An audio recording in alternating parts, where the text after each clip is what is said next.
Right, everybody out when we go up to the lights for us.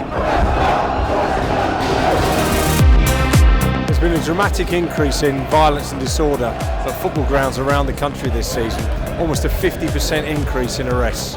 So we're here today, Nottingham Forest game against Leicester City in FA Cup, to see for ourselves with the police what the problems are.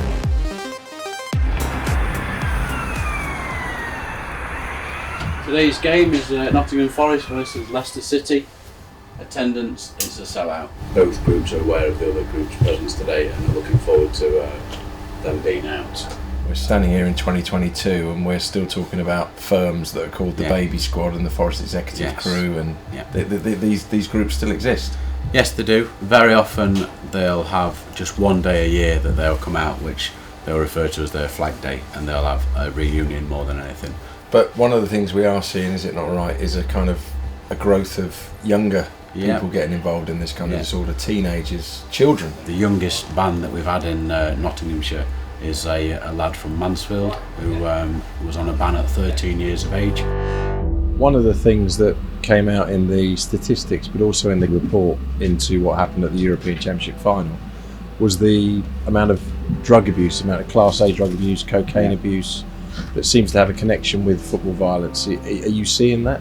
Yeah, yesterday we had quite a substantial amount of cocaine recovered, particularly in one instance, that shows that it is rife amongst the groups. You've got a 13-year-old, 14-year-old lad who knocks about with 40, 50-year-old men, and you do have concerns when you speak to parents and they don't know who these adults are. But we have had one instance certainly that we've proven that the young person was carrying cocaine for the group that they were with, because they know that they'll perhaps not get searched on the way in.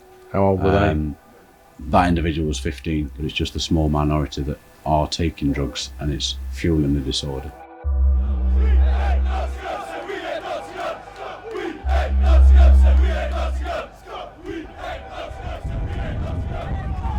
Speaking to some general commuters, they told me that the behaviour of the fans on there was horrendous. Their experience of being on the train with them was horrendous. That is turned into effectively like a pub.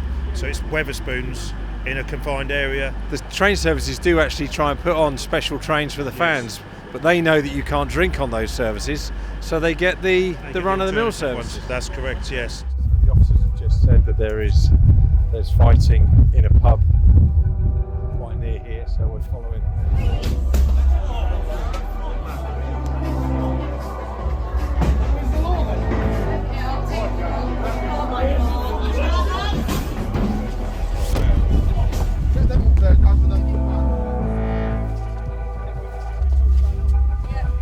Yeah, let's go.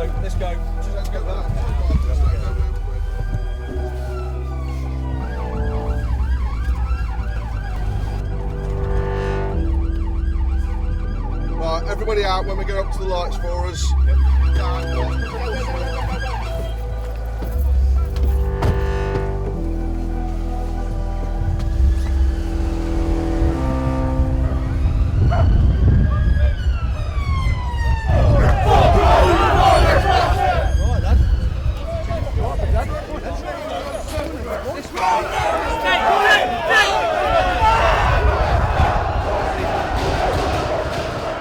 Officers on scene have called for more units, which is why we all came, because they couldn't control what was here. Yeah. So the plan is to hold them here while we get more resources and push the Forest group out of the way. Well, a lot of these guys are known to the police, aren't they? A lot of these are known to my colleague Dave. These are the ones that will actively seek disorder if given the opportunity. Yeah. So now we're going to try and prevent that even further. But at the minute we don't know how they've got into the city. But fighting actually broke out outside the pub. But yeah, there was hand-to-hand fighting outside the pub. With Forest fans. And missiles being thrown, Forest and Leicester.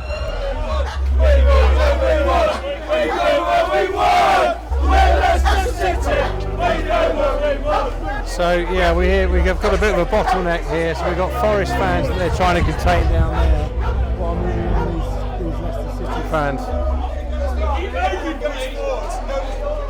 It's pretty much a pattern of what's been going on across the country, week in, week out at the minute, where the police have got to put themselves in the way of groups trying to fight each other.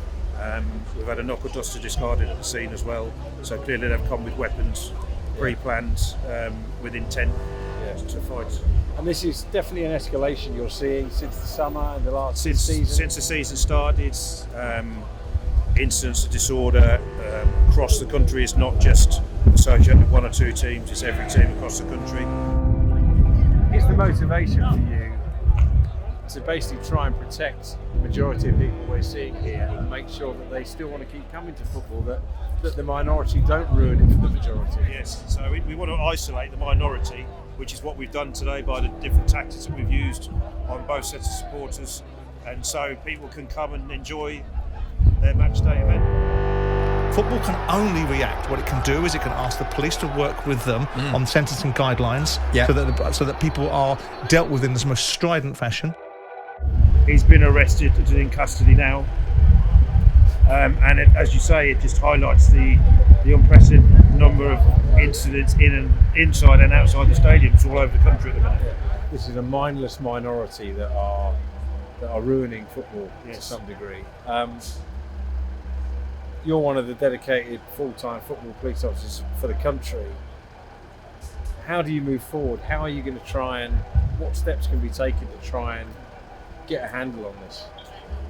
It needs everyone working together. It needs Premier League, the EFL, the FA, the police, the football clubs.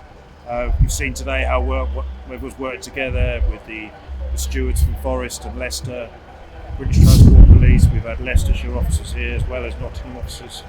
But it needs help from the government as well. We need tougher sentences, football banning orders for the right offences.